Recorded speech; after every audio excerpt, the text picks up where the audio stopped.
ज्ञानप्रबोधिनीच्या वतीनं आज जे स्त्री शक्ती प्रबोधनाच्या अंतर्गत ज्यांचं रौप्य महोत्सवी वर्ष होतं आहे,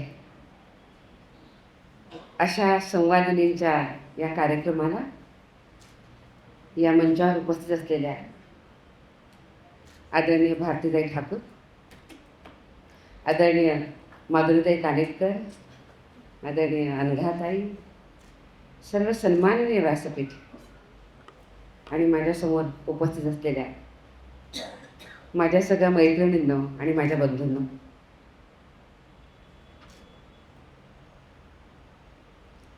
मी विचार करते की काय बोलावं.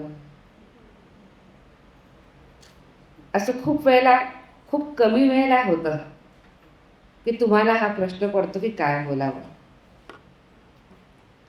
नाहीतर कित्येक वेळेला इतके कार्यक्रम असतात, जायची इतकी घाई असते, काम पण बघायचं असतं, मग त्याच्यावर पटापट बोलायचं आणि जायचं. असं पण होतं. ज्याला कधी कधी खूप नाईलाज असतो, हे फार प्रामाणिकपणे मी सांगते. असे फार कमी प्रसंग असतात की तुम्ही काम बघता, ते बघत असताना कुठेतरी त्याला स्वतःला जोडून घेण्याचा प्रयत्न करता, अनुभव पण करतात आणि मग असं जाणवतं की इतकं मोठं हे काम आहे, या कामाला माझ्या 10 मिनिटामध्ये मी कसं कवेत घेऊ. आणि मग प्रश्न पडतो की काय बोलावं. फार कमी वेळ असा होतो जो आजचा आहे. इतकं सुंदर काम अनघाताई आपण उभं केलं. हे सोपं नाही आहे. 25 वर्षाचे अव्याहतपणे चालणारे प्रयत्न हे फार कठीण काम आहे. म्हणजे ज्ञानप्रबोधिनीनं करणं, मॅनेजमेंटनी करणं, ज्यांच्याकडे हे काम दिले त्यांनी करणं, आणि त्यानंतर ज्या त्यासोबत जोडल्या गेल्या आहेत त्यांनी येणं, सतत संपर्कात राहणं आणि आपलं जे काम, आपल्याला जे क्षेत्र रुजतं आहे त्याच्यामध्ये पुढं जाणं, हे अजिबात सोपं काम नाही. पण आपण ते अथक प्रयत्नानं खूप उत्तम रीतीनं पुढं नेलं आहे. मी विचार करत होते अनघाताई की गेली अनेक वर्षे आपण सोबत काम करतो. जेव्हा महाराष्ट्र राज्य महिला आयोगाची मी अध्यक्ष होते त्यावेळेला सुद्धा अनेक प्रकल्प आपण सोबत केले. पहिल्यांदा माझ्या मनामध्ये हा जो विचार आला तो मी लगेच सांगते की इतकं सगळं छान काम चालतं आहे, या कामाच्या अनुभवाचा उपयोग राष्ट्रीय महिला आयोगामध्ये मी कसं करू. मला असं वाटतं की या प्रश्नाचं उत्तर तुम्ही सगळ्यांनी देणार आहेत. मी आपल्या सगळ्यांना निमंत्रण देते की आपला राष्ट्रीय महिला आयोग आपल्याला व्यापक अर्थानं खूप मोठा करायचा. तो अनुभवाने समृद्ध आहेच, त्याच्याकडे अनेक अधिकार पण आहेत. पण हे सगळे अधिकार, अनुभव आणि यासोबतच महिलांच्या अनेक तक्रारी याची सोडवणूक करता करता उत्तम अभ्यास पण करायचा आहे. सरकारला रिकमेंडेशन पण द्यायचे आहेत, ज्याची परिणती कायद्यामध्ये, अधिसूचनेमध्ये होणारी महिलांच्या हिताकरता. या सगळ्या कामाला आपण कसं जोडून घेऊ शकू याचा विचार आपण नक्की केला पाहिजे आहे. हा पहिला मनातला विचार सांगून टाकते. आज मला खूप आनंद होतोय. आज एक विशेष दुर्मिळ योग आहे. इथं सगळ्या पुणेकरांच्या समोर आज एका अर्थाने नाशिकच्या कन्या बसल्या आहेत. मी भारतीताईंपासून सुरुवात करते. भारतीताई नाशिकच्या आणि आमची दोघींची एक शाळा, मातोश्री राम प्यारीबाई शारदा कन्या विद्या मंदिर. अर्थातच भारतीताई मला सिनियर आहेत खूप, पण आम्ही दोघी एका शाळेतल्या आणि त्या अर्थानं नाशिकच्या कन्या. मी तर शिकले, पण नंतर माझं ग्रॅज्युएशन पण नाशिकमध्ये झालं, सगळंच झालं. म्हणून आम्ही दोघी एका शाळेच्या कन्या, एका गावातल्या. आणि माधुरीताई वर्तमानमध्ये आता नाशकामध्ये आहेत. आणि नुसतं नाशिकचं नाव नाही, तर खऱ्या अर्थानं आपण ज्या क्षेत्रामध्ये काम करत आहात त्याला तुम्ही नवीन आयाम देत आहेत. त्यामुळे नाशिकच्या या 3 कन्या आज या व्यासपीठावर आल्यात. हा एक दुर्मिळ योग इथं आहे. बघा, आपण हाही विचार करतो की कसं जमवून घेतलं पाहिजे. आपल्याला कुठं ना कुठं प्रत्येकाला काम करण्याकरता आपली आपली एक छान लिंक लगेच मिळत असते, जी लगेच कामाला जोडून घेते. मला स्वतःला असं वाटलं की आम्ही तिघी इथं आलोत. ज्ञानप्रबोधिनी जे काम करतं, या कामाला आम्ही तिघी नाशिककर कसं जोडून घेऊ स्वतःला, असं मीच विचार करून टाकला की दोघींना तर अजून बोलायचं आहे. पण मला विश्वास आहे की त्या दोघींचा सुद्धा हाच विचार असेल. संवादिनी हा एक खूप छान उपक्रम आहे. बघा, 35 नंतर 40 नंतर महिला थोड्याशा विसावतात, थोड्या स्थिरावतात. मुलीच्या जीवनामध्ये जितकं स्थित्यंतर आहे तितकं स्थित्यंतर कोणाच्या जीवनामध्ये नसेल. पण हे सगळं करून नंतर संसारामध्ये थोडीशी सेटल होऊन ती जेव्हा विसावते तेव्हा तिला कित्येक वेळेला असं वाटतं की काय आहे माझ्या हातामध्ये. कित्येक वेळेला ही पण भावना येते, ही माझी भावना नाहीये पण अनेकांची ही भावना असू शकते की लहान होते तेव्हा वडिलांच्या घरी होते, त्यांचं ऐकत होते. मी आपल्या काळातली सांगते, आजच्या मुलींचं नाही सांगत. त्यांच्या इच्छेप्रमाणे शिकले. मी सायन्स ग्रॅज्युएट आहे, पण मला सायन्सला जायचंच नव्हतं. पण मला 10वीला इतके चांगले मार्क मिळाले होते की माझ्या घरातल्या लोकांनी सांगितलं की तू सायन्सलाच जायचं. माझ्या वडिलांची खूप इच्छा होती, कारण आमच्या घरामध्ये कोणी फार शिकलेलं नव्हतं. त्यामुळे त्यांना असं वाटत होतं की सायन्स ग्रॅज्युएट होणं ही सगळ्यात मोठी गोष्ट आहे. त्यांच्या इच्छेनुसार मी ती झाले. सांगायचा मुद्दा असा की असं आपण तेव्हा त्यावेळेला त्यांच्या ज्या इच्छा होत्या, त्या कल्पना होत्या, त्या कल्पनांच्या अनुरूप आपण वागलो. लग्न कुठं होईन ते माहिती नाही, त्या नवीन गावात गेलो, नवीन लोकांना आपलेसं केलं. आणि हे आपलंसं करत असताना मातृत्व कधी प्राप्त झालं आणि कधी संसाराच्या रहाटगळ्यांमध्ये आपण पळत राहिलो, धावत राहिलो आणि आपल्या आवडी निवडी, आपलं शिक्षण, मला हे आवडतं आणि मला हे आवडत नाही, असं आपलं आधी असायचं.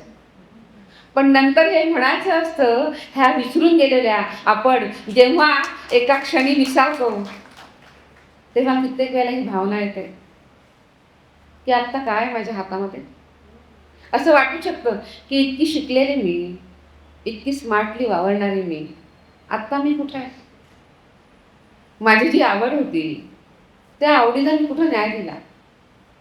मला तुम्हाला बघून मला स्वतःचीच माझी एक गोष्ट सांगायची.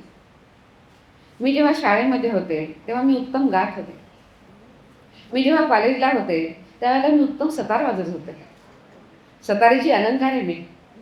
आणि गाणं आणि सतार ह्याच्याशिवाय माझ्या आयुष्यात काही नव्हतं. पण मी आज कुठे आहे, तर आज मला सतारही आठवत नाही आणि गाणं तर बाथरूममध्ये सुद्धा गुणगुणत नाही. पण तरीसुद्धा एक टप्पा माझ्याकरता सुद्धा असा होता की ज्याच्याकरता त्यावेळेला मला वाटत होतं की माझं आयुष्यच त्याच्याकरता आहे. ते माझ्याकडे काहीच नव्हतं.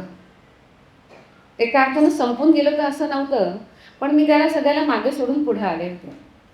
आणि मला सुद्धा ही भावना आली होती की काय करतोय आपण.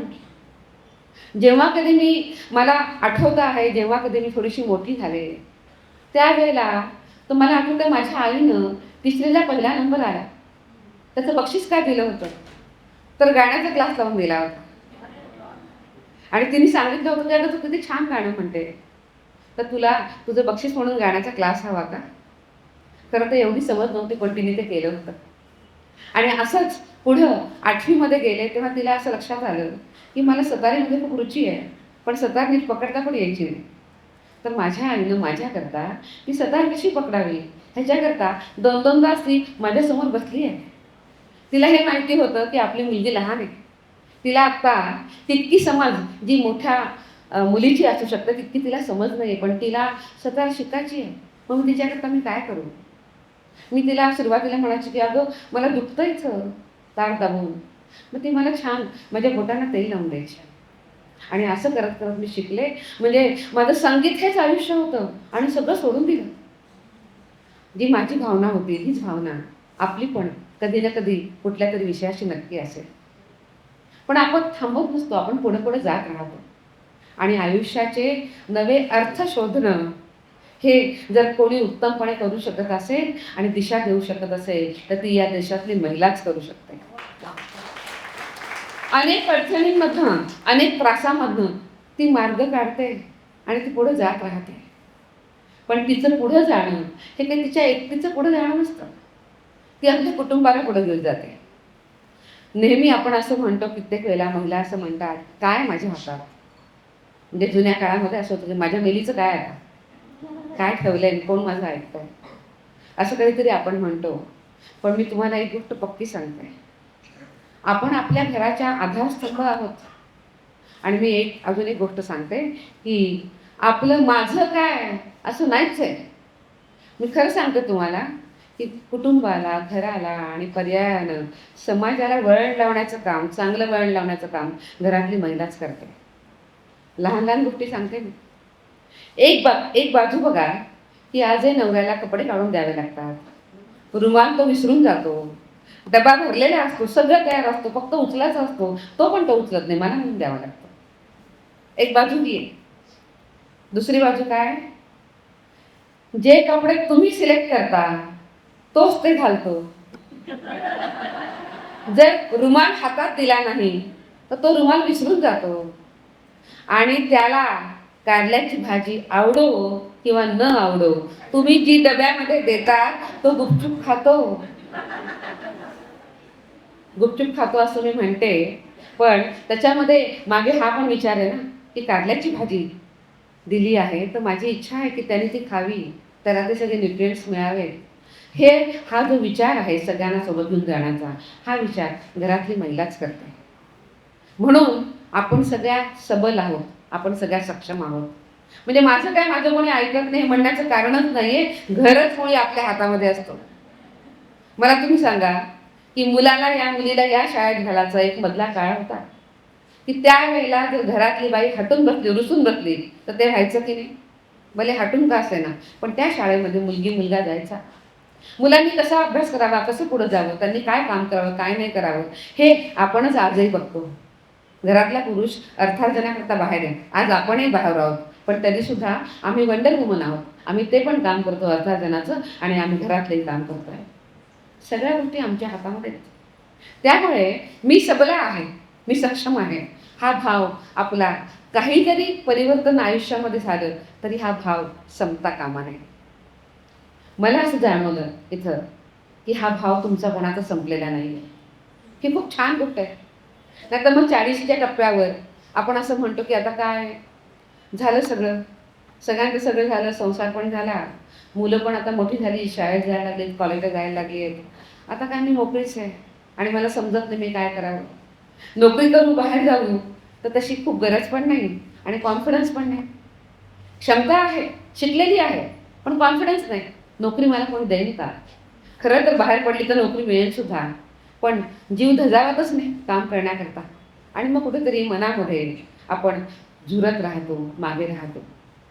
या सगळ्यामध्ये स्वविकास हा जो विषय आहे तो झालाच पाहिजे, त्याकरता प्रयत्न केलेच पाहिजे. आणि हे 40 नंतर सुद्धा अतिशय उत्तम होऊ शकतात असे अनेक एक्झाम्पल्स आपण पाहिलेले आहेत. पण स्वविकासासोबतच 40 नंतर व्यक्तिगत काही प्रयत्न केलेले आहेत. यासोबतच मी आता अनुभव समृद्ध आहे आणि मी समाजाला काही देऊ शकते, या भावानं काम करणं हे जास्त मोठं आहे असं मला वाटतं. आणि पुन्हा त्याचा उल्लेख आधी पण आपण केला होता की जॉय ऑफ गिव्हिंग हे किती मोठं आहे.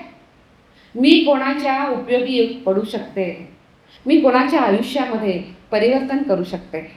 आणि ते परिवर्तन सुद्धा कसं, तर मी तर करतेच आहे, पण माझ्यासोबत आम्ही 5, 25, 50, 100 मैत्रिणी मिळून आम्ही परिवर्तन करतो आहे. आणि खऱ्या अर्थानं आम्ही आज समाजाचा आधारस्तंभ आम्ही बनलो आहे.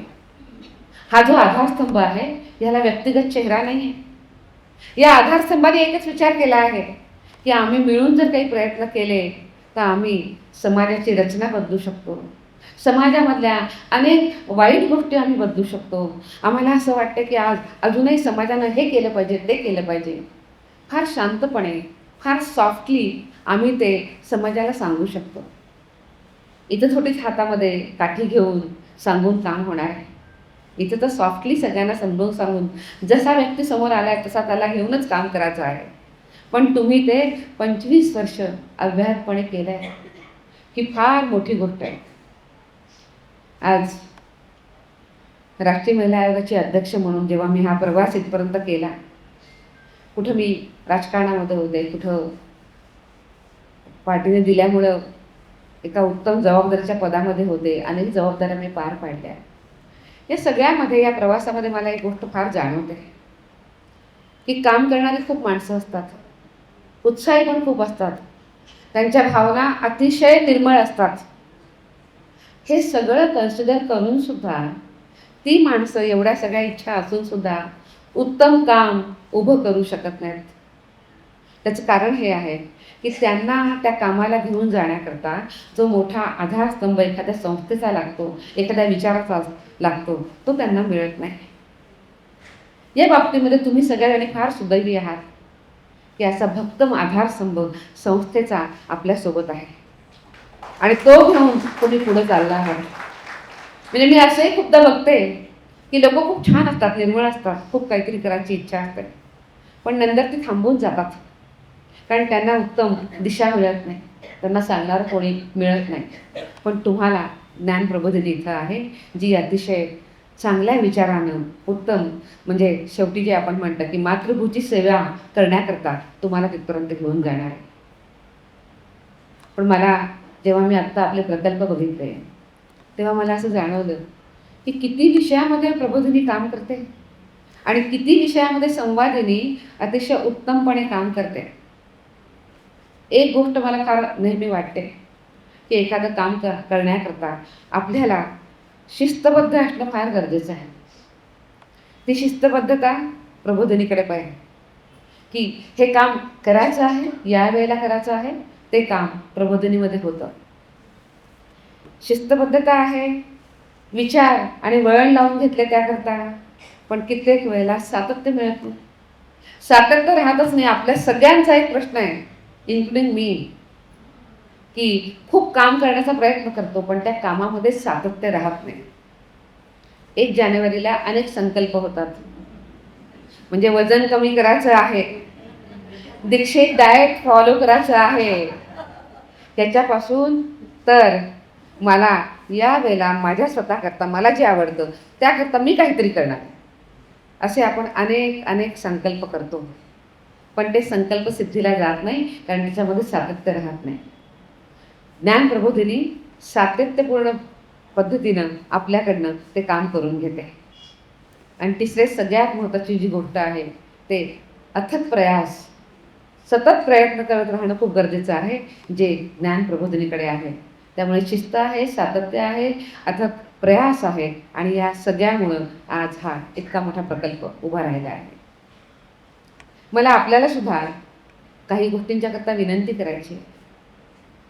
खूप चांगले प्रकल्प आहेत आणि ते तडीस पण नेले जात आहेत. मी सगळ्यात एक छान गोष्ट जी ज्ञान प्रबोधिनीकडनं शिकले, अंधाते मला त्याला जाहीर रूपाने मला सांगायचं, एकट्यात नाही सांगायचं, जे मी तुमच्याकडनं शिकले.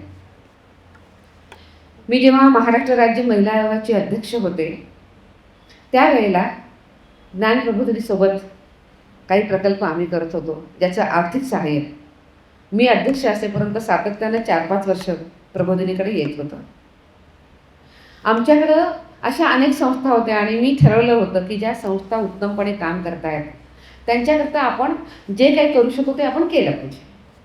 त्यातला एक पाठ होता आर्थिक सहाय्य. पण मला हे पक्का माहिती आहे की तुम्ही फक्त आर्थिक सहाय्य दिलं म्हणून तुमचं नाव झालं आणि तुमचे सगळे कामं झाले असं होत नाही. आम्ही युवा प्रकल्पाला आम्ही सहाय्य केलं होतं. आम्ही एक महिला शेतकऱ्यांचं आम्ही कन्सल्टेशन केलं होतं, त्याच्यामध्ये आम्ही होतो. अजूनही महिलांचे कॉस्टचे काही ट्रेनिंग होते त्याच्यामध्ये होतो. हे सगळ्यामध्ये होतो. आणि जेंडर इक्वॅलिटीवर सुद्धा अतिशय उत्तम काम ज्ञान प्रबोधिनीचं होतं. मी इथून जी गोष्ट शिकले ते मी ही बघितलं की तुमचा प्रोजेक्ट झाला 8 दिवसाचा की त्यानंतर अनेक वेळेला लोक असं करतात की ते काम झालं की ते विसरून जातात. म्हणजे माझ्यासारख्या व्यक्तीला तर मी आत्ता एक कार्यक्रम केला, हा कार्यक्रम झाला की मी इथून निघाले की मी पुढच्या कार्यक्रमाचा विचार करते, कारण कमिशनची अध्यक्ष म्हणून देशभरामध्ये आमचे अनेक प्रकल्प चालतात, अनेक विषय असतात आणि महिला हा क्षेत्र 50% आधी आबादी का विषय आहे, त्यामुळे खूप मोठे विषय असतात, त्याला घेऊन आपण चालत राहतो आणि नंतर मग ते पहिले विषय मागे पडतात. हा एक अनुभव आहे. पण ज्ञान प्रबोधिनीमध्ये एक फार महत्त्वाची गोष्ट आहे, ती ही आहे की ज्या लोकांची निवड त्यांनी एखाद्या प्रकल्पाकरता केलेली आहे, त्यांना ते त्यानंतर अनेक दिवस, अनेक महिने आणि वर्ष मी याकरता म्हणते की पुढच्या वर्षामध्ये पुन्हा नवीन प्रकल्प त्याच पायावर पुढचा नवीन प्रकल्प सुरू होतो. ते ऑब्झर्व करत राहतात, ते मॉनिटर करत राहतात. आणि मॉनिटर करण्याचा फायदा हा आहे की तुम्ही त्यांच्यावर जी मेहनत घेतली आहे, जे काम केलं आहे, हे तुम्हाला कळतं की तुम्ही आत्ता कुठं आहात. ज्यांना तुम्ही उभं केलं आहे, ज्यांना तुम्ही शिकवलं आहे, काही सांगितलं आहे, त्यांची त्या विषयातली प्रगती कोणत्या दिशेनं चालली आहे आणि ही जी प्रगती होते आहे, त्या प्रगतीचा उपयोग समाज परिवर्तनाकरता आपण कसा करून घेऊ शकू, याचा उत्तम विचार ज्ञान प्रबोधिनीमध्ये होतो. मला तुम्हाला आज पुन्हा सांगायचं आहे की हा जो गुण आहे, हा फार मोठा गुण आहे, फार कमी संस्थांमध्ये मी बघितला आहे. आणि पुन्हा जाहीरपणे सांगते की जेव्हा मी राज्य महिला आयोगाचे अध्यक्ष होते, त्यावेळेला आम्ही डिजिटल फायनान्स लिटरसीचा एक मोठा कार्यक्रम हाती घेतला होता. हा कार्यक्रम करत असताना आम्हाला हे वाटत होतं की महिलांना डिजिटल लिटरसीबद्दल माहिती असलं पाहिजे आणि त्यावेळेला मोठा प्रकल्प असल्यामुळे आम्ही राज्यातल्या 500 महिलांना आम्ही एकत्रित केलं होतं आणि त्यांचं आम्ही TOT केलं होतं, ट्रेनिंग ऑफ ट्रेनर्स केलं होतं आणि प्रत्येक जिल्ह्यामध्ये अशा पद्धतीनं शिकवण्याकरता, हा कोर्स घेण्याकरता आमच्या या ट्रेनर्स तिथं होत्या. आणि तुम्हाला ऐकून चांगलं वाटेल की आम्ही जवळपास 4.5 लाख महिलांचं आम्ही प्रशिक्षण डिजिटल फायनान्स लिटरसीमध्ये आम्ही करू शकलो. हे जेव्हा प्रशिक्षण आम्ही केलं तेव्हा ज्ञान प्रबोधिनीचा हा जो गुण आहे, या गुणाला मी तुम्हाला खरं सांगते, त्याच्यामध्ये माझं काही नव्हतं. आम्ही पण तेव्हा ठरवलं की आपण या महिलांसोबत सतत संवाद केला पाहिजे, यांच्याशी बोललं पाहिजे, यांना मॉनिटर पण करत राहिलं पाहिजे. आणि अंधाताई पुढचे 6 महिने आम्ही त्यांचे ग्रुप बनवले होते. पुढची 6 महिने आम्ही त्यांच्याशी सतत संवाद, संपर्क करत होतो. याचा फायदा काय झाला हे तुम्हाला मी सांगते. त्यानंतर पुढच्या 6-7 महिन्यामध्येच कोविड आला आणि कोविडनं किती आपल्याला सगळ्यांना त्रास दिला हे आपल्याला सगळ्यांना माहितीच आहे. पण या काळामध्ये या महिला डिजिटली लिटरसी त्यांची आम्ही घेतली होती, त्या लिटरेट होत्या. त्याचा फायदा हा झाला की कोविडच्या काळामध्ये या महिलांनी अतिशय उत्तमपणे काम केलं. त्यांनी स्वतःकरता काम केलं, स्वतःच्या घराकरता काम केलं, पण समाजामध्ये असे अनेक लोक ज्यांना या विषयाची माहिती नव्हती, त्यांना मदत केला. उदाहरण सांगतं की आम्ही एक उमंग ॲप आम्ही शिकत होतो, त्यांना डाउनलोड करायला आम्ही सांगत होतो. उमंग ॲपमध्ये सरकारच्या 100हून जास्त योजना प्रवाहित होतात. एक उमंग ॲप तुम्हाला माहिती असलं पाहिजे. कोविडच्या काळामध्ये घराच्या बाहेर पडायचं नाही, योजनांचा फायदा घ्यायचा, उपयोग करून घ्यायचा, अनेक अडचणी होत्या, त्या सोडवायच्या. करायचं कसं? त्यांना उमंग ॲप माहिती होतं. गावाला जायचं आहे, आज आपण बघतो की गावाला जायचं म्हटलं तर आजही नवऱ्यावर आपण अवलंबून राहतो की रेल्वेचं तिकीट काढून दे. लहान लहान गोष्टी आपण ह्या फार महत्त्वाच्या आहेत. आम्ही त्यांना IRCTCच्या वेबसाईटवर जाऊन आम्ही त्यांना ते बुक करायला शिकवलं. आम्ही त्यांना गॅस बुक करायला शिकवलं. या खूप लहान लहान गोष्टी आहेत, पण मी या पुण्यातल्या महिलांकरता नाही सांगत आहे, ग्रामीण भागातल्या महिलांकरता सांगते. त्यांच्याकरता त्या आज कोसं दूर आहेत आज पण. अशा अनेक गोष्टी आम्ही त्यांना शिकवल्या. आम्ही त्यांना UPIच्या माध्यमातून कसं ट्रान्झॅक्शन्स करायचे आम्ही त्यांना ते शिकवलं. आम्ही त्यांना भीम ॲप शिकवलं. अशा अनेक गोष्टी केल्या आणि त्या प्रत्यक्ष आपल्या जीवनावर त्याचा अवलंब करतायत की नाही हे आम्ही ऑब्झर्व करत राहिलो, मॉनिटर करत राहिलो, त्यांच्याशी संबंध आणि संपर्क करत राहिलो. आम्ही त्यांना व्हॉट्सअपचे आम्ही ग्रुप केले होते आणि आम्ही त्यांना प्रश्न द्यायचो. आम्ही त्यांना सांगायचो की तुम्ही काय केलं, स्वतः तर केलं, तुमचा अनुभव सांगा, पण तुम्ही तुमच्या किती मैत्रिणींनी हे काम केलं हे पण सांगा, मला सांगा. जॉय ॲट गिव्हिंग आपण ज्याच्याबद्दल बोलतो आहेत, की मी माझ्या मैत्रिणीला हे ॲप शिकवलं, मी माझ्या मैत्रिणीला UPIच्या माध्यमातून ट्रान्झॅक्शन करायला शिकवलं. आज इथे अशाही अनेक महिला असतील की ज्यांना घरामधल्या लोकांना म्हणायला लाज वाटते की मला बँकिंगचे व्यवहार येत नाहीत, मला जरा शिकवा. आता मुलांना पण म्हणायला लाज वाटते, पण मैत्रिणीला म्हणायला लाज नाही वाटत, ती आपली सखी असते आणि सखीसोबत तो सगळे विषय होतात. तर आम्ही त्यांना सांगायचो की तुम्ही आम्हाला सांगा की तुम्ही किती मैत्रिणींना शिकवलं, किती महिलांना तुमच्या माध्यमातून हे काम करता यायला लागलं. कुठं पिंपळगाव बसवंतमध्ये आम्ही कार्यक्रम केला आहे, कुठं कर्जतमध्ये केला आहे, कुठं जामखेडमध्ये केला आहे, कुठं आम्ही नंदुरबारला केला आहे, कुठं भंडाऱ्याला केला आहे, गोंदियाला केला आहे. खूप म्हणतात ना की छोटी शहरं आहेत ही, पण या शहरातल्या महिलांनी क्रांती केली.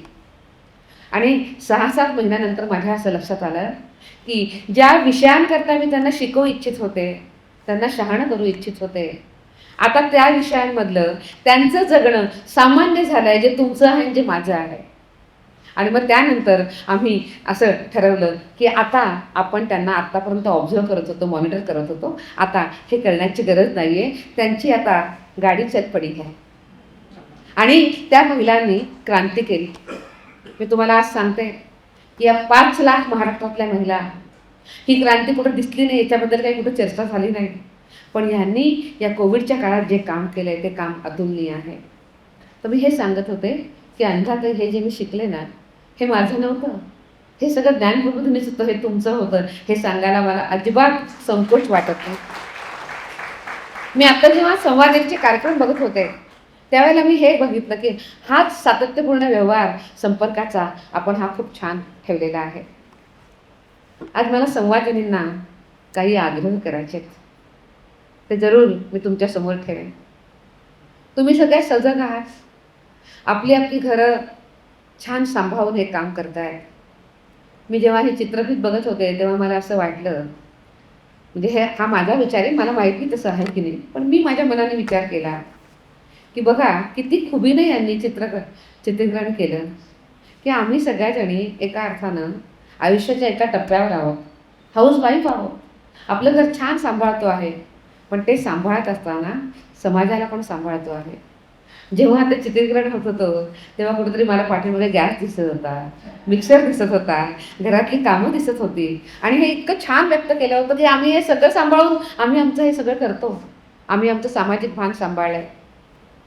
मला तुम्हाला सामाजिक भान सांभाळण्याचे काही विषय आज तुमच्यासोबत मुद्दाम सांगायचे आहे. का मला हे विचारायचं आहे तुम्हाला की आपण मिळून या विषयांवर काही काम करू शकतो का? आज बघा, कुटुंब प्रबोधनाचा विषय आहे. आपल्या सगळ्यांकडे सगळं आहे. आपल्याला सगळ्यात पहिली जी गरज आहे तो हवा आहे पैसा, कुटुंब चालवण्याकरता.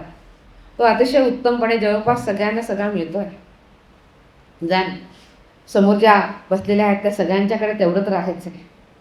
पैसा आहे, उत्तमपणे आयुष्यामध्ये समाधानसुद्धा असेलच, आणि यासोबतच नॉलेज पण आहे, आणि सगळ्यात महत्त्वाची गोष्ट काहीतरी करण्याची उर्मी आहे. हे सगळ्यांकडे हे सगळं असताना करिअरच्या अतिशय उत्तुंग शिखरावर सुद्धा आपली कुटुंब आहेत, आपली मुलं आहेत.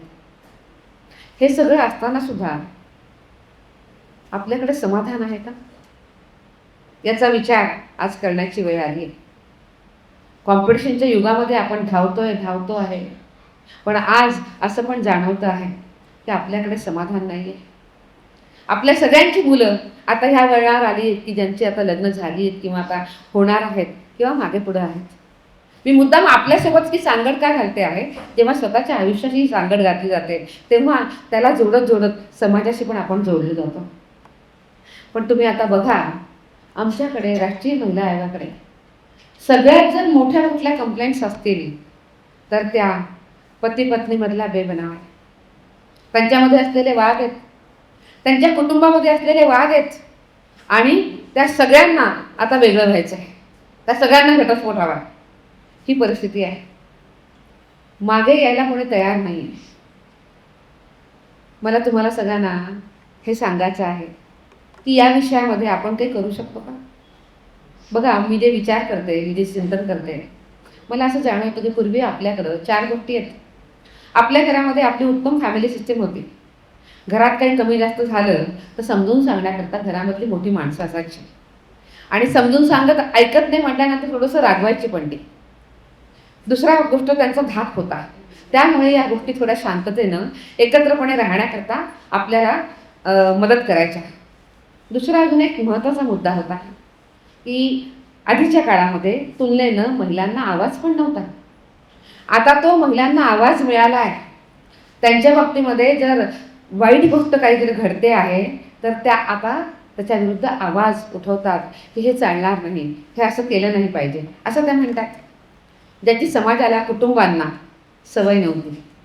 तिसरी गोष्ट, आजची महिला अर्थार्जन करते आहे आणि अर्थार्जन करत असल्यामुळे तिचा प्रत्येक गोष्टीमध्ये स्वतःचा तिचा से आहे की मला असं वाटतं हे असं केलं पाहिजे.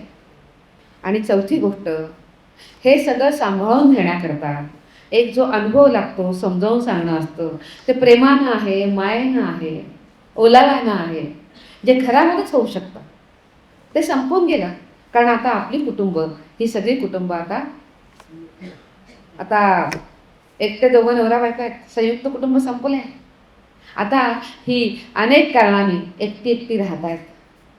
आणि मग ह्या सगळ्यामध्ये त्यांनी कसं वागावं हे सांगण्याकरता काही सिस्टीम नाही. दुसरी गोष्ट, आजही समाजामध्ये अनेक वाईट घटना घडतात. त्याचं कारण हे आहे की जेव्हा जेव्हा या घटना घडतात तेव्हा तेव्हा ती माणसं महिलांना हीन समजतात, कमी समजतात, म्हणून या घटना होतात. जिथं महिलांचा सन्मान आहे तिथे या घटना घडणार नाही. पण आजही ती मानसिकता आपल्याकडे आहे. मग त्यामुळं तीच मानसिकता झिरपत येते. कशी येते? मुलीला सांगितलं जातं पहिल्यापासूनच, अगं लग्न झालं की तुला हे करता आलं पाहिजे. नंतर आपण हे म्हणतो की तुझं लग्न झालं की सासू सासऱ्यांना आईवडिलांसारखं वागलं पाहिजे, म्हटलं पाहिजे. अशी वाक्य आपल्याकडे सहजतेने निघून येतात.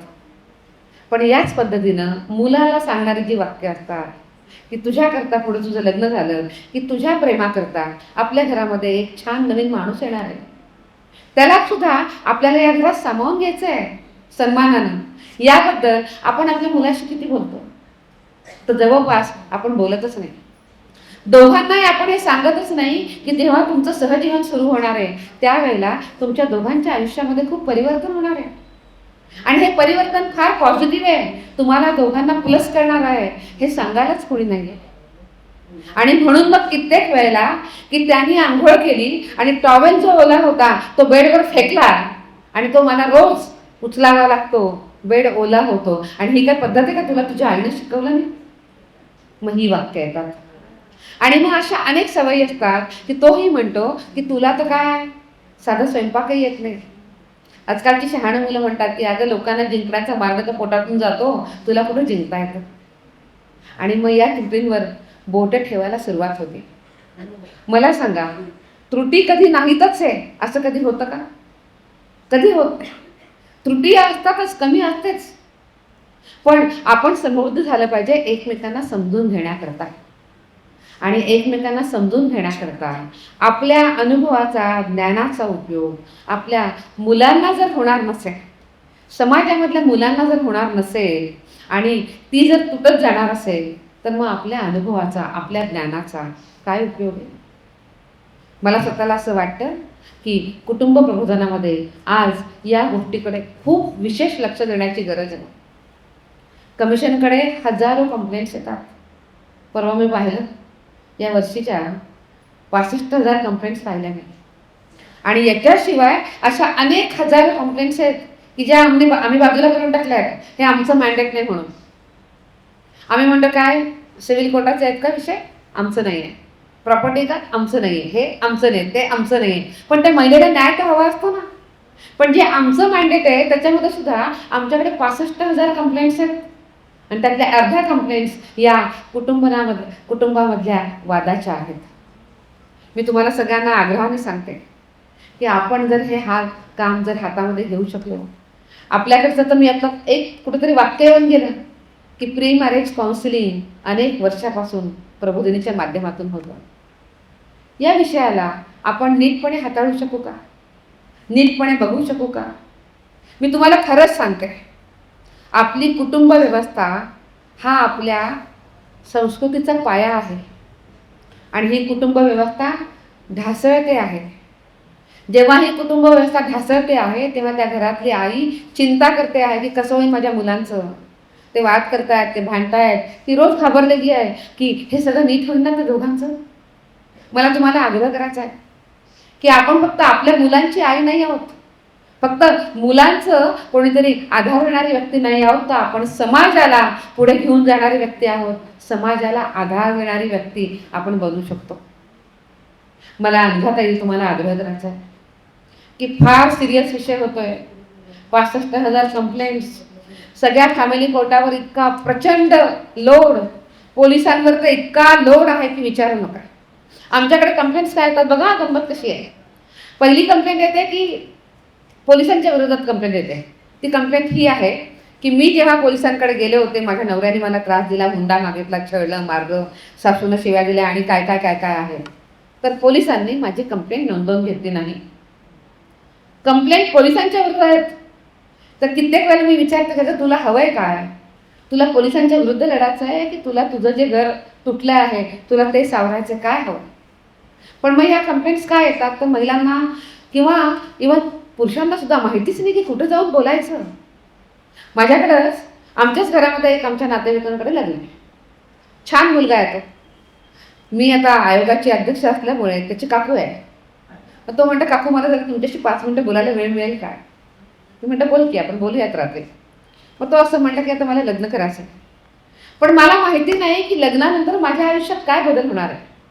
आणि खूप काय काय काय काय वाचतो की मग ते दोघांचं जमत नाही, हे ते ते ते मी काय काळजी घ्यायची आहे.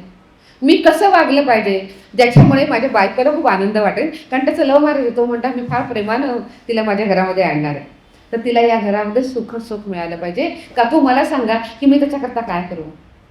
आणि मला तुम्हाला अजून एक गोष्ट सांगायची, तुम्ही प्लीज माझ्याकरता कराल का. माझ्या जरा मम्मी पप्पांना पण सांगा ना की तिच्याशी छान बोला वगैरे. म्हणतात ते बोलत नाहीत का.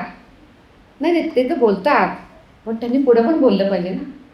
बघा मी तिला खूप वचनं दिलीत की तू येशील ना तर आमच्याकडे ते खूप छान वातावरण असेल.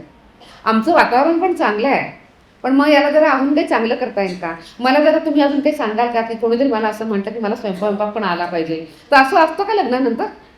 तर मला तसं स्वयंपाक नाही करता येते, तर मी काय करू.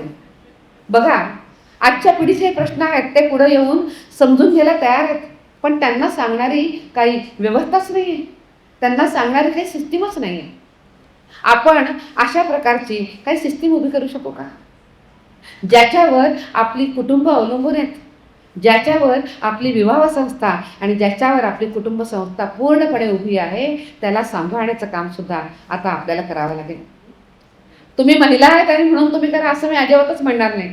इथं असलेल्या पुरुषांना पण मी आग्रहाने म्हणेन की हे तुमचं पण काम आहे, पण हे काम मिळून करण्याचं आहे. या सगळ्या विषयावर आपण काम करू शकू का. असे अनेक विषय आहेत ज्याच्याकरता आपण आज उभं राहिलं पाहिजे. सेक्शुअल हॅरासमेंट ॲट वर्कप्लेस आहे, अनेक महिलांची आव्हानं आहेत. आजही बालविवाह होत आहेत, आपल्याकरता हा कलंक आहे. जेंडर बेस्ड व्हायलन्स आहे. असे अनेक विषय आहेत जे विषय आपण उत्तमपणे हाताळू शकतो. कारण या विषयांच्या करता जो अनुभव आपल्याकडे असतो की काय काय होतं आणि काय काय करायला हवं, तो आपल्याकडं अतिशय चांगल्या पद्धतीने आपण तो सांगू शकतो, आपण तो व्यक्त होऊ शकतो. मला ज्ञान प्रबोधिनीला आग्रह करायचा की आता राष्ट्रीय महिला आयोग अत्यंत मोठ्या प्रमाणामध्ये त्याची गरज ओळखून आता प्री मॅरेज काउन्सिलिंग या विषयावर काम करत आहे. यावर्षी मी असं म्हटलं आहे की जागतिक महिला दिवस जो आहे 8 मार्च, हा काही मला तसा सोपाळ कुठं जाऊन साजरा नाही करायचा. माझा प्रयत्न आहे की यावर्षी राष्ट्रीय महिला आयोग आपल्या सगळ्यांच्या मदतीनं निदान मेट्रोजमध्ये यावर्षी 5, 25, 50, 100 प्री मॅरेज काउन्सिलिंग सेंटर उभे करू शकतील का. ते समाजानेच करावे. आम्ही तुमचं मेंटरिंग करण्याकरता आहोत, तुमचं ट्रेनिंग करण्याकरता आहोत. गरज पडली तर काल मी एक मोठी CSR ॲक्टिव्हिटी करता, आम्ही CSR फॉर हर अशी एक ॲक्टिव्हिटी पण केली. त्याच्यामध्ये ज्या उत्तम संस्था काम करतात त्यांना आम्ही जोडून देऊ. आमचं काम फक्त फॅसिलिटी या रूपामध्ये आहे, पण आयोगाकडे अधिकार आहेत. आयोगाला मान सन्मान आहे आणि आयोगाकडे जे अधिकार आहे त्या अधिकाराचा उपयोग महिलांच्या कल्याणाकरता झाला पाहिजे असा विचार नेहमीच आपण केला पाहिजे. आणि म्हणूनच मग या वेळेला असं काही आपण करू शकू का, या विषयामध्ये आपण सगळ्याजणी काम कराल का. मला तुम्हाला सगळ्यांना विनंती करायची आहे की ज्या ज्या वेळेला घरामधली महिला सजग आहे आणि समाजामधले जे स्पंदनं आहेत ते ती उत्तमपणे टिपते आहे, त्यावेळेला ती महिला या आव्हानांना उत्तमपणे तोंड देऊ शकेल, या आव्हानांना समोर पुढे येऊन परतवून लावू शकेल असा माझा विश्वास आहे. आज ज्ञान प्रबोधिनीच्या या कार्यक्रमाच्या निमित्तानं हा एक विचार मी आपल्या सगळ्यांच्या पुढं मांडला आहे. आज आपण इथं आलो, पण माझ्याशिवाय 2 मोठ्या विदुषी इथं बसल्या आहेत, ज्या अनुभवानं ज्ञानानं अत्यंत संपन्न आहे. मला विश्वास आहे की आज आपण त्यांनाही ऐकणार आहोत. तर हा जो इतका उत्तम अनुभवाचा ज्ञानाचा ठेवा घेऊन जेव्हा आपण आज घरी जाऊ त्यावेळेला मला नक्की विश्वास आहे की आपल्या सगळ्यांच्यामुळं आपण पुन्हा एकदा आपले ज्ञानचक्षु उत्तमपणे उघडून आपण नव्या विचारानं आपण शिस्तबद्धता, अनुशासनता, सातत्य आणि परिश्रम या विषयांना घेऊन आपण पुढे जाऊया. ज्ञान प्रबोधिनीला खूप खूप शुभेच्छा व्यक्त करून माझं मनोगत पूर्ण करतो. खूप खूप धन्यवाद.